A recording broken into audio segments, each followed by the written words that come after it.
sistema viene desde la Superintendencia de Sociedades para la prevención, como ya se dijo, dentro de las empresas para el lavado de activos y financiación del terrorismo.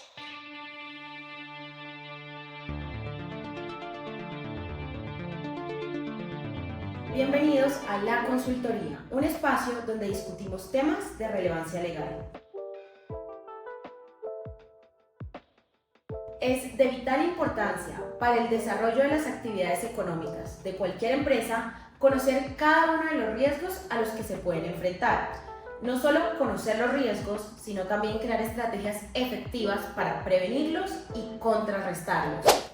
El día de hoy, nuestra abogada oficial de cumplimiento, Luisa Álape, está aquí para hablarnos un poco sobre el SAGRILAF. Bienvenida, Luisa. Hola, Ivana. Muchas gracias por este espacio. Vamos a hablar de lo que necesiten saber del SAGRILAF. Luisa, cuéntanos un poco qué es el SAGRILAF y para qué sirve. Mira, el SAGRILAF es un sistema de autogestión y control, prevención del lavado de activos, financiación al terrorismo y proliferación de armas de destrucción masiva. Este sistema viene desde la Superintendencia de Sociedades para la prevención, como ya se dijo, dentro de las empresas para el lavado de activos y financiación al terrorismo. Digamos que su creación proviene del sistema SARLAB, que viene del sector financiero, quienes han desarrollado, digamos, a profundidad este tema y lo quisieron colocar dentro del ámbito privado, dentro de las empresas, para que su actividad fuera regulada, previniendo, obviamente, y como tú bien lo mencionaste en la introducción, contrarrestar y tener estrategias efectivas en caso de un posible contagio. Luisa, ¿cuándo se va a implementar este sistema? ¿Cómo y cuándo? Mira, depende. Digamos que la Superintendencia de Sociedades en su circular ha sido muy explícita y ha identificado diferentes formas, digamos, de aplicación. Inicialmente tenemos un régimen, digamos, general, por decirlo así, que toda empresa que supere los 40.000 salarios mínimos legales mensuales vigentes deberá implementar. Como segunda medida, venimos, digamos, de otro ámbito de aplicación que son sectorizados. Entonces es súper importante tener en cuenta que todo este sistema lo que quiere hacer y digamos que los esfuerzos del gobierno nacional es básicamente crear la seguridad jurídica necesaria para que tengamos esa visibilidad internacional y que obviamente pues digamos cumplamos digamos con toda la legalidad y que incluyen digamos variados sectores de la economía del país y empresarial. Entonces tenemos, por nombrar algunos ejemplos porque son bastantes, entonces digamos el sector de la construcción, que tendrá que tener evidentemente ejercer el código CIU de su actividad de construcción y además que sus ingresos al año inmediatamente anterior hayan superado los 30.000 salarios mínimos legales mensuales vigentes. Asimismo, con el sector de la prestación de servicios jurídicos, que también como primera medida deberá tener como la actividad, digamos, registrada y adicionalmente también deberá cumplir el tema de los 30.000 salarios mínimos legales mensuales vigentes. Posterior a esto vienen unos regímenes especiales que si bien también tienen que cumplir un estándar mínimo de facturación o de ingresos mensuales, anuales, discúlpame, al año inmediatamente anterior, tienen una regulación específica, como son la prestación de servicios de software o de empresas que prestan este tipo de servicios como en línea.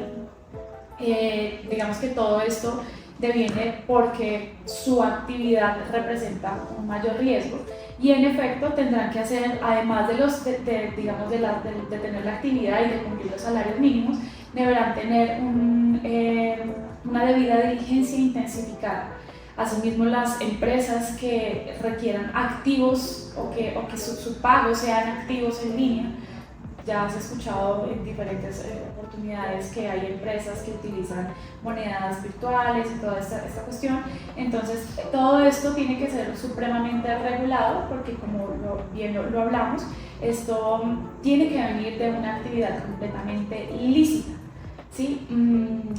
Como lo habíamos hablado fuera del aire, este sistema, digamos que viene no solo a regularnos a nosotros internamente como país, digamos desde el punto de vista del sector empresarial, sino que también es un factor de seguridad ante los otros países que nos ven y que quieren invertir acá. Esa visibilidad internacional y que obviamente, pues digamos, cumplamos, digamos, con toda la legalidad, digamos, también teniendo en cuenta el pasado, digamos, que ha tenido Colombia.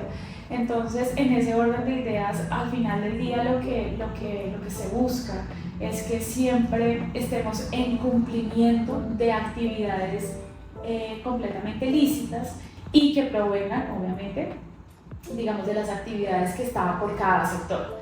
Es básicamente.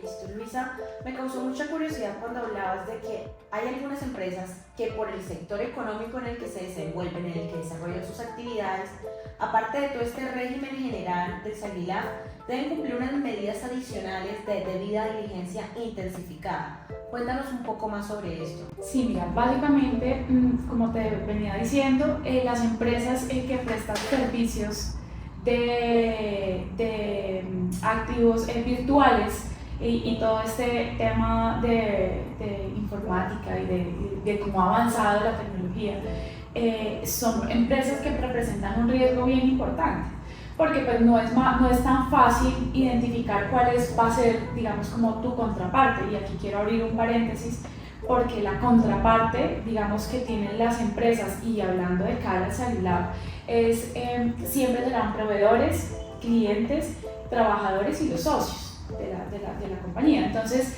de cara a estos actores o de cara a estas contrapartes, es muy difícil identificarlas. Precisamente por eso se implementa, o digamos que la Superintendencia de Sociedades requiere que se haga una debida diligencia intensificada. Yo necesito conocer a fondo a esa contraparte o a ese tercero que va a tener relación conmigo, porque es sumamente importante de dónde provienen sus fondos para yo asimismo poder blindar mi compañía o mi empresa de eventuales menoscabos respecto de los de lavado de activos y financiación del terrorismo. Sí, y ahora justo que estamos hablando de riesgos, ¿cuáles son los riesgos que las empresas deben identificar para saber, oye, puedo estar expuesto a cierta contaminación por parte de, ya sea a nivel de socios, proveedores, todo lo que nos contaste? ¿Cuáles son estos riesgos más relevantes? Pues mira, como primera medida, lo más importante de esto es conocer tu core de negocio. Hablando, por ejemplo, específicamente del sector de la construcción, todos sabemos que en el sector de la construcción su riesgo, su nivel de riesgo, dependiendo de la operabilidad que tengan los distintos puntos de Colombia, se opera en diferentes regiones, pues se va a exponer a unos riesgos distintos.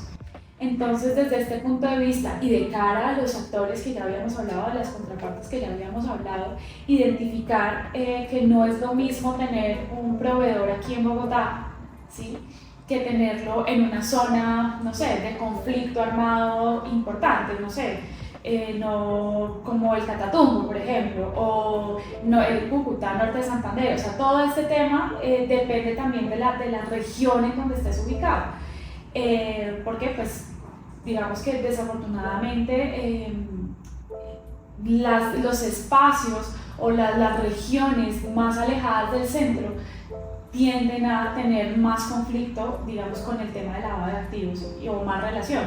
Entonces, lo principal es identificar tu core de negocio, identificar cuáles son los riesgos que provienen de él, ¿sí? De cara a estos cuatro actores que nombramos principalmente. Y de ahí para allá, ya tú crear una estrategia interna para poder identificar y para poder, digamos, seleccionar o filtrar las personas que van a tener, o esas contrapartes que van a tener contacto con tu compañía. compañía. Es sumamente importante que siempre identifiquemos que esa contraparte venga de una actividad completamente lícita y reconocida, pues digamos, dentro de nuestro derecho interno, y que además de eso cumpla también con las regulaciones de lavado de activos. Por ejemplo, el hecho de que una otra compañía implemente el sistema de Sagrilab, para mí, que voy a contratar con él, no importa la relación que sea o el tipo de relación que sea, pues evidentemente es un factor de seguridad, porque voy a decir, claro, si lo tiene, pues yo también lo tengo y estamos, digamos, cubiertos. Ahora, es más difícil con las personas naturales, porque una persona natural puede evadir de cierta manera ciertas condiciones más fácilmente que una empresa, ¿cierto? Entonces, debido a eso, la superintendencia lo sabe y es consciente de todo este tema precisamente. Debido a su dificultad, es que trata como de guiar al empresario, de guiar a la persona al cumplimiento de esta situación. Entonces, al final del día, yo creo que si bien tenemos estas cuatro contrapartes, al final del día es importante que se tenga en cuenta que pues, la empresa está haciendo como los mayores esfuerzos para que esas relaciones sean completamente sanas. Evidentemente, en algún punto tendremos algún inconveniente o digamos que se presente algún tipo de alerta, pero pues precisamente el Sagrilab lo que te permite es identificar para poder segregar esa parte delicada o esa parte no muy buena, digamos, de esa contraparte, para tú decidir no contratar con ella o no tener ningún tipo de relación y así blindar tu negocio o tu empresa. Entonces, básicamente, eso es lo que se busca o lo que se necesita también además. Cuando se realizan operaciones en efectivo, por ejemplo, eso es otro factor de riesgo muy grande a los que muchas empresas, especialmente aquellas del sector de los servicios, de los bienes y servicios, las que comercializan, las empresas, las que son tiendas, que venden productos, es un riesgo al que se ven enfrentadas a diario. ¿Qué consejos tendríamos para afrontar este tipo de riesgos, por ejemplo? Pues Ivana, mira, lo que tú dices es completamente cierto.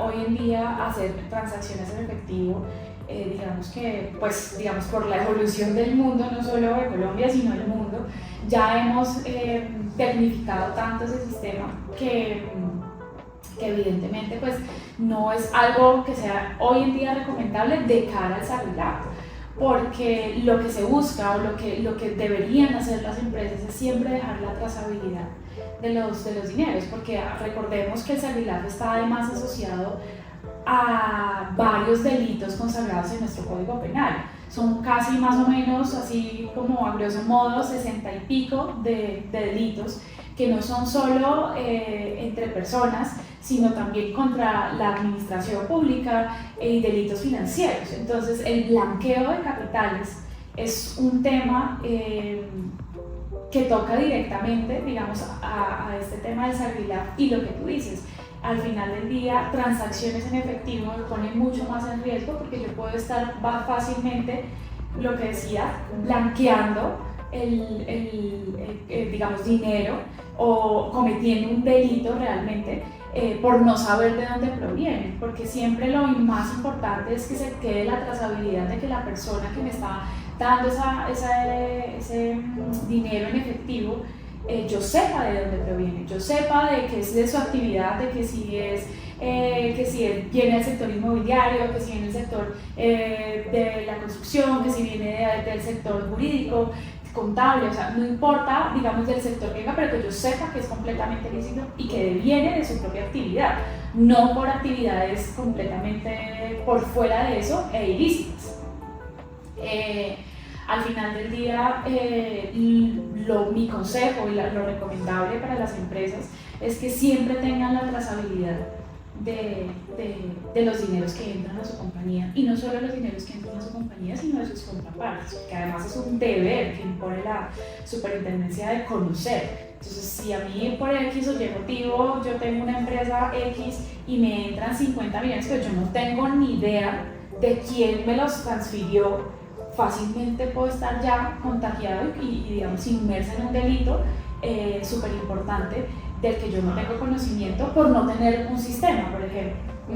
Ahora, si yo tengo ya implementado el SagriLab, pues otras serían las acciones a tomar, porque eso lo que me permite es que, claro, yo tengo mi sistema, yo ya identifico los riesgos y al identificar los riesgos sé que uno de esos puede ser que me transfieran un dinero que yo no sepa de dónde proviene y que no sepa cuál es el proveedor o el cliente que me lo transfiere.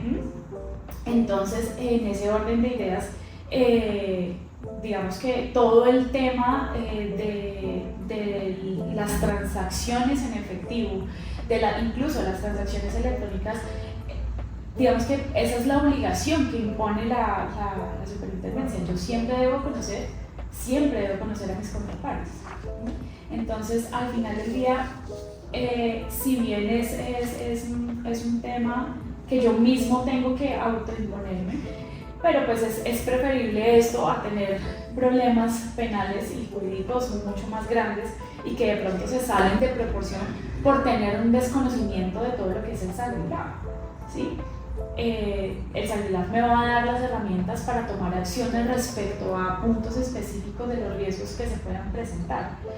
Entonces, es básicamente eso. Luisa, estamos hablando un poco de el deber ser de las cosas, pero una empresa que no conocía nada de lo que nos estás diciendo, que se expuso a riesgos y que se contagió de alguna manera, ¿qué herramientas puede tener para contrarrestar ese contagio? Pues mira, lo que te decía, la Super ha sido súper incisiva desde el punto de vista del ámbito de aplicación del SagriLab. Si tú eres una empresa que tenías que aplicar el SagriLab dentro de tu empresa como sistema y no lo tenías, pues te vas a tener que exponer a las sanciones a las que haya lugar. No solo por la Superintendencia de Sociedades, digamos que actualmente ya ha venido activando como el tema sancionatorio por el SagriLab, sino también enfrentarte a las sanciones penales que existan, ¿sí? Porque dependiendo del tipo de contagio, de cómo haya sido, de la forma en que tú te diste cuenta de cómo haya sido la transacción, pues así mismo vas a quedar encuadrado en una tipificación penal de la cual pues tendrás que responder a la justicia. Entonces, desde este punto de vista, básicamente después de un contagio, de que ya tengas todo esto y no hayas implementado el SagriLab, no hay mucho por hacer sino enfrentar a la justicia, ¿sí? Obviamente, todo esto teniendo en cuenta pues, el peor escenario de que la empresa tenía y no lo hizo, no cumplió. Entonces, obviamente no solo te expones a las sanciones de la Super, sino también te expones a las sanciones ordinarias y normales por el cometer un delito. Una vez las empresas han identificado que están dentro de esta categorización que nos da la superintendencia de obligados a implementar este sistema, una vez han identificado que deben implementar el SagriLab, ¿cuáles son los pasos a seguir? Es decir, ¿cómo se debe diseñar este sistema? Pues mira, Ivana, lo primero que tienen que hacer, lo que yo les decía al principio, identificar el riesgo de su core de negocio. Una vez tengan todo este tema, van a hacer una evaluación de ese riesgo y tendrán que implementar políticas, manuales, formatos de conocimiento de terceros, de conocimientos de empleados, solicitando una serie de documentación, porque acuérdate que este sistema, si bien es obligatorio y es impuesto para las empresas que cumplen los requisitos que nombra la Super, también son, digamos que las que se autorregulan dependiendo de su proceso. Entonces, de acuerdo a cada proceso que tenga la empresa, de cada área que tenga la empresa, pues así mismo tendrá que mirar cuáles son los factores de riesgo por cada una, ya no global, sino ya un poco más pequeño internamente dentro de la organización, y asimismo implementar políticas, manuales, lo que te decía, formatos que vengan a capacitar a tus empleados, porque tienes que capacitarlos. Esto no es un tema solo es decir, desde solo la empresa, sino que también tienes tú que capacitar, tú como dueño de empresa, capacitar a tus empleados, capacitar a todas las personas que tengan contacto contigo, de que sepan que existe un sistema y que debes divulgar además.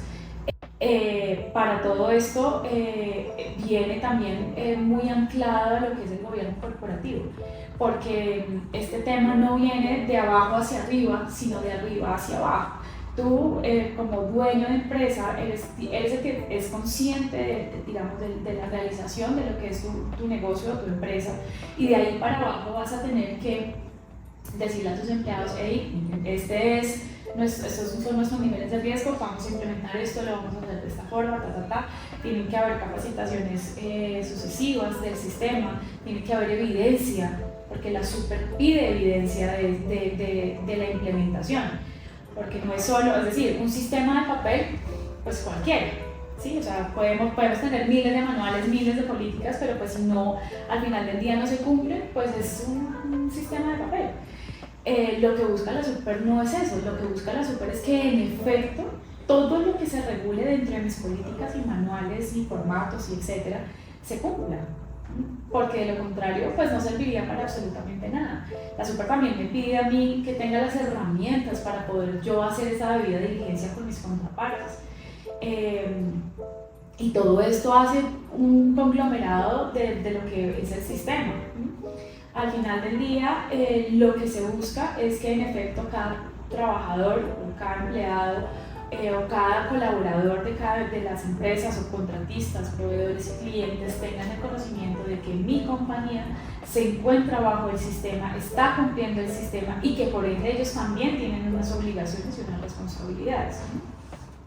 Entonces digamos que todo este tema al final del día vuelve otra vez como a un solo punto, y es que las obligaciones del sistema SagriLab, si bien son de las empresas, son de los dueños de sus empresas, de tener el conocimiento de que en efecto tienen que cumplir.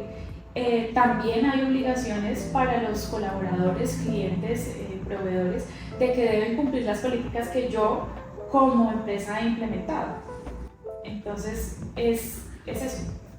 En este ámbito, teniendo en cuenta que todas las personas que como integran este entramado que constituye la empresa deben tener conocimiento del sistema, y los directivos tienen la obligación de capacitar a estas personas y de divulgar el SagriLab una vez este sea elaborado. ¿Cuándo se debe cumplir con esta obligación de divulgación? ¿Cada cuánto? ¿Con qué periodicidad? Bueno, pues digamos que una vez implementado el sistema, debe haber una capacitación inicial para que todos los empleados como que sepan de lo que están, digamos, lo que están obligados y lo que tienen que de ahí en adelante implementar. Pero la norma lo que me dice es que por lo menos una vez al año yo tenga que volver a capacitar, y que estas capacitaciones pueden, y es un consejo, es no hacerlas cada vez al año, por ejemplo, porque son cosas que se viven al día a día dentro de una compañía. Se pueden hacer de manera periódica o regular para que tenga un efecto, digamos, más sustancial desde el punto de vista de la aplicación, porque al día a día, pues todos los días en una empresa que tenga el sistema, pues está aplicándolo, porque todos los días hay clientes, porque todos los días hay proveedores, porque todos los días hay trabajadores. Entonces, digamos que mi consejo y mi recomendación es no lo dejen como en espacios de tiempo tan prolongados, porque al final del día esto, si no se trabaja, se olvida. Digamos que es como ya la naturaleza de nosotros como seres humanos. Entonces mi recomendación es esa, pero normalmente se debe hacer una vez al año. Ok. Teniendo en cuenta que si el 31 de diciembre del año anterior yo como empresa cumplí los requisitos establecidos en la ley, establecidos por la superintendencia para estar obligado a implementar el SagriLab, ¿debo implementarlo? ¿Cuándo es la fecha de implementación? Es decir, ¿cuánto tiempo tengo desde ese 31 de diciembre en el que me vi obligado a implementarlo hasta la fecha efectiva en la que tengo que tener el sistema listo y notificar a la superintendencia: oiga, este es el SagriLab de mi empresa? Pues mira, básicamente casi que al siguiente año ya tienes que tener, ¿sí?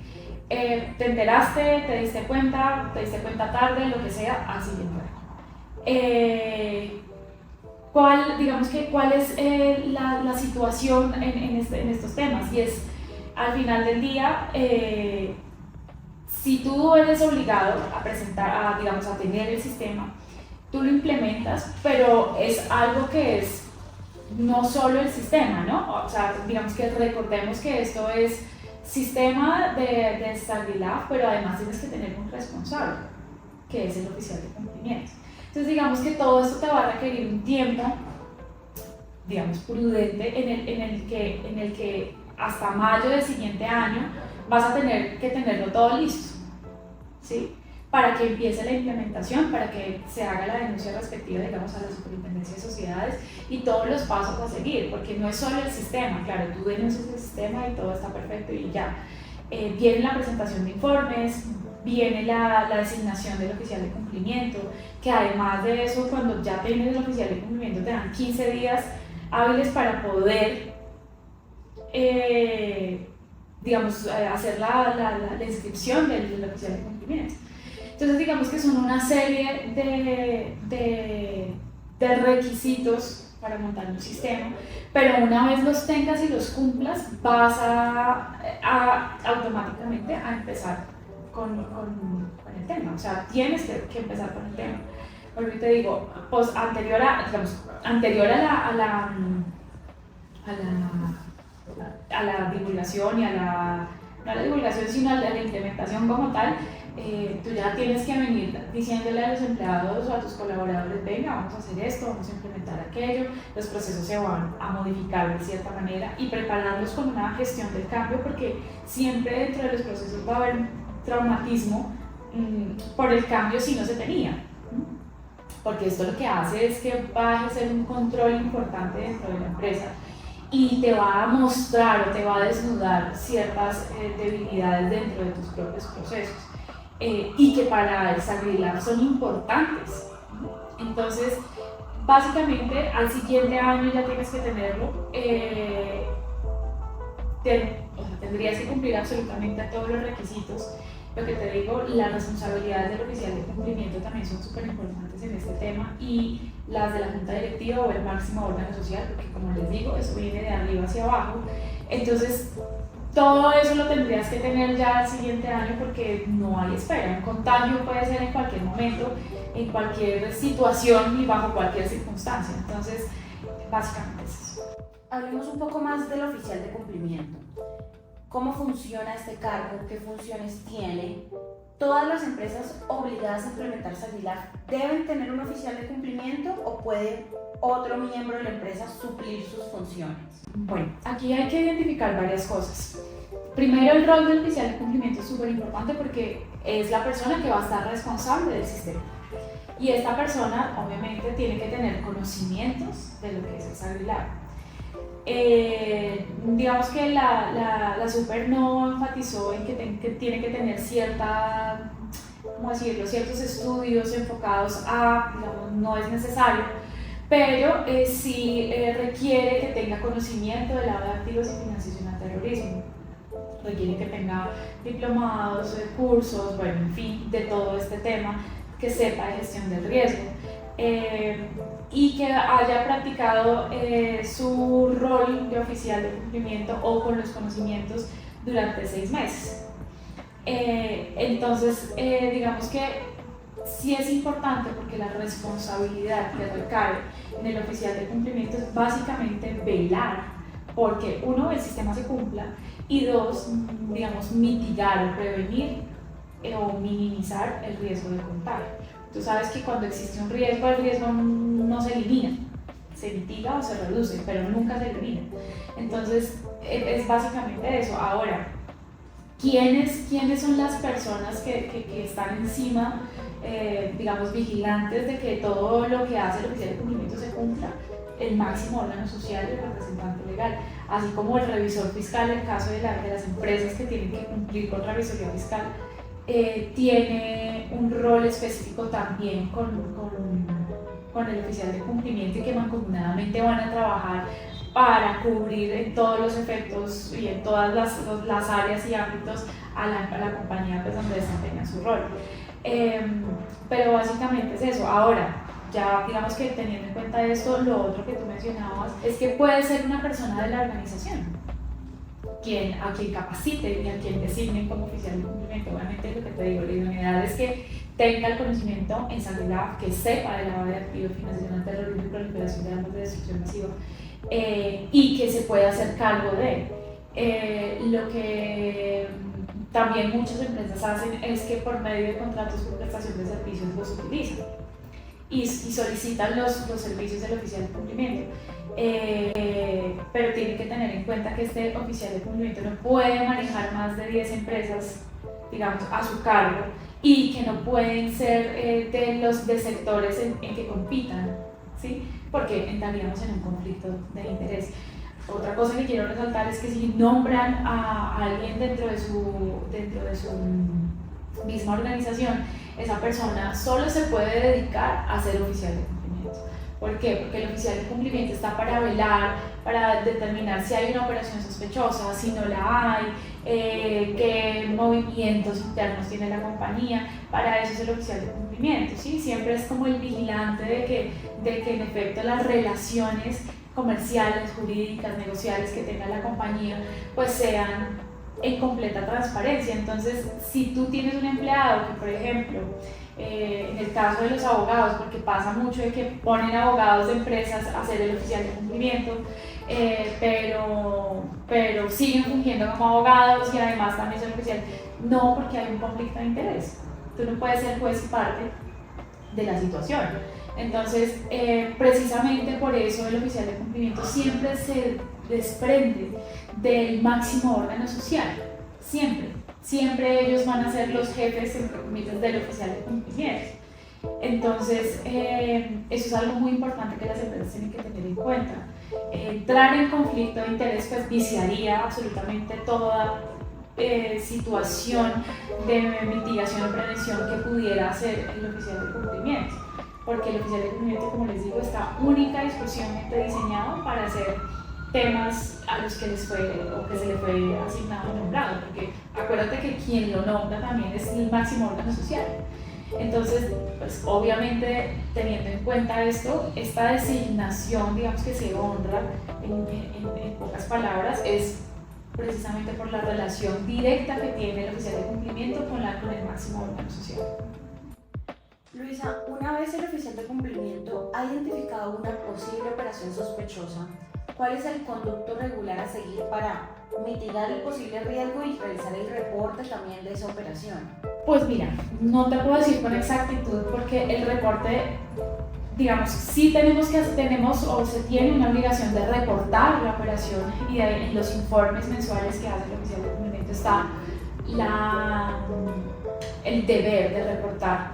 Pero cada empresa tiene, dependiendo de su core, dependiendo digamos, de lo que maneje, de cómo se maneje, tendrá que aplicar las acciones respectivas, ¿sí?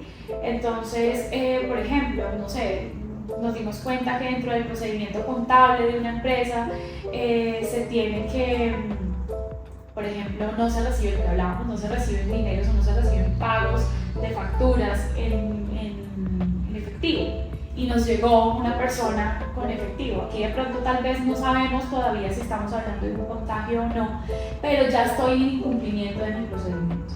Entonces, digamos que la aplicación de las normas que yo mismo implemente, de acuerdo o ajustado a lo que es mi empresa, a lo que es mi core de negocio, pues va a variar mucho entre una empresa y otra, porque al final del día no todas las empresas son igual de grandes, no todas las empresas están, digamos que discriminadas de la misma manera, o no tienen las mismas cantidades de áreas, por ejemplo. Hay unas que tienen en una persona, recaen 2 roles y digamos que es el contador y el de compras, no sé, es un ejemplo que estoy dando. Entonces ahí ya uno dice, bueno, habrá que ver cómo se organiza.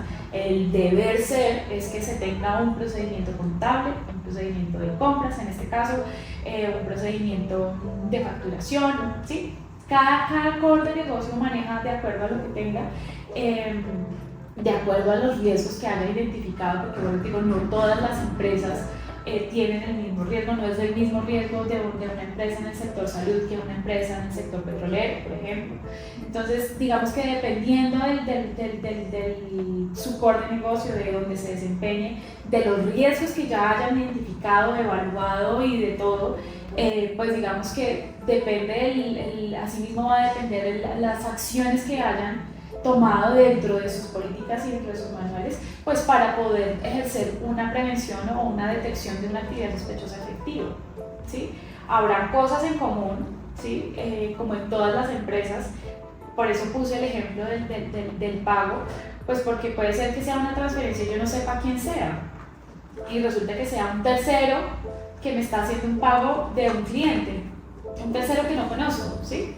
Que está haciéndome un pago de un cliente porque entre estos dos hubo un acuerdo. Entonces ahí digo, claro, ahí se van a activar todas mis alertas y voy a decir, voy a aplicar lo que yo establecí, porque para mí esto es una alerta, para mí esto es un nivel de riesgo alto, porque no sé quién es ese tercero distinto a mi proveedor que me está haciendo este pago. ¿Por qué razón? Ahí es donde tengo que entrar a mirar a ver si la aplicación de mis medidas son efectivas o no, que es lo que hablamos, digamos que dentro de la matriz de riesgos que tiene que tener una empresa es los controles que tiene que ejercer por cada proceso.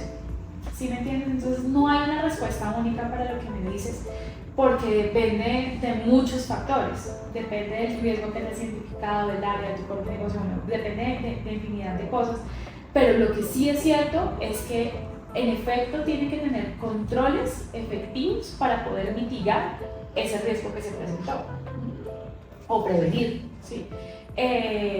Y de esta manera, pues asimismo lo revisa y lo evalúa la superintendencia. Dentro de esta obligación que tienen las empresas de informar a la superintendencia, hay una que ellas deben realizar con una periodicidad anual, el llamado Informe 75. Cuéntanos un poco más sobre qué es este informe, para qué se creó. Bueno, este informe inicialmente, digamos que viene del informe 50 y 52, que se unificaron este año. En estos informes que se unifican, tratan de centralizar toda la información que tiene que ver con el SANELAB, con el oficial de cumplimiento, con sus actividades propias de su core de negocio, y lo unifican. Digamos que la super también en aras de economizar, porque obviamente todo este tema, si bien no es un tema que sea, digamos, reciente y que sea nuevo, para muchas compañías que se enfrentan a que estoy inmerso dentro de las características de algún sector en específico y debo cumplir con esto, pues enfrentarse a reportar esta información en dos informes era engorroso, ¿sí? Entonces, al final del día se unifica y este informe lo que quiere, digamos, lo que busca es que tú reportes dentro de tu actividad los riesgos que identificaste, digamos, el tema de las contrapartes, el tema del oficial de cumplimiento, toda esa información que ellos requieren para que en efecto se identifique que sí se está cumpliendo con la normatividad respecto de esa regla. Vale, Luisa, para finalizar me gustaría que nos dieras recomendaciones para todas las empresas, no solamente a la hora de implementar este sistema, sino aquellas que no lo han implementado, pero si bien no cumplen con los requisitos para implementarlo, quieren mitigar y prevenir un poco los riesgos a los que también pueden estar expuestas. Claro que sí, pues mira, inicialmente si tu empresa no está inmersa dentro de las características que solicita la super para, digamos, su ámbito de aplicación, mi primera recomendación es que por buenas prácticas lo hagan. ¿Por qué? Porque esto te va a dar una organización interna, porque vas a saber cómo van a estar tus procesos, porque vas a tener mayor control de tus procesos, porque vas a tener mayor control de tus finanzas, porque vas a tener mayor control de tu contabilidad, porque al final del día también lo que no es solo el tema de lavado de activos y financiación al terrorismo, sino que también implica una organización interna de la compañía. Entonces, por buenas prácticas yo lo aconsejo, yo lo veo como una inversión, porque al final es eso, lo que me va a hacer es protegerme de un eventual menoscabo patrimonial, ¿sí? Y pues jurídico, teniendo en cuenta las implicaciones legales del caso. Entonces, mi recomendación es que si no están inmersos, pero tienen la posibilidad de aplicarlo, háganlo.